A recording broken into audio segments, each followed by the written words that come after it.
Frank's aria is called Let Things Be Like They Always Was, which is basically the musical equivalent of the old man yells at cloud meme. If you wanted to write a song about what the inside of Matt Walsh's brain sounds like, it would probably come out a lot like this. Well, maybe not, because there aren't any lyrics about how demonic trans people are, but if this show took place today, there definitely would be. It's your grandpa's ultra-conservative Facebook screed in song form. When writing this song, Vile was in fact intending to evoke the rhetoric of the fascist, often anti-Semitic America First Christian Front, from which a direct line can be drawn to the Marjorie Taylor Greenes and Nick Fuenteses of today. I actually really like this song.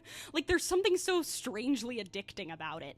Those strings and bass drums kick in, and I just get the overwhelming urge to headbang. There's something in the clash and aggression that's almost heavy metal. If you ask me how well it's going back.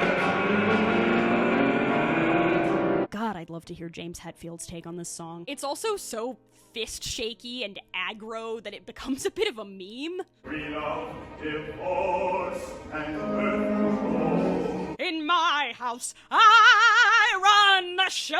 But ultimately, this aria works so well because it's such a perfect musical representation of what it is. This is the sound of someone who desperately wants to convince everyone around them they're in control, even though it's becoming clearer by the second how little control they actually have. For all of its thrust and machismo, the song's near constant dissonance betrays the deep insecurity and fear that drives Frank's iron-fisted cruelty.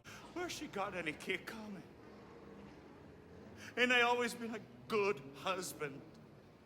And I always looked after her. He's terrified of his family and everything he's worked for being destroyed by the ravages of modernity, and in my opinion, probably terrified of his own unworthiness. The world is changing into a place where Anna can decide she doesn't need him anymore, and he wouldn't be so afraid of that if he didn't have some subconscious awareness that he's given her every reason to.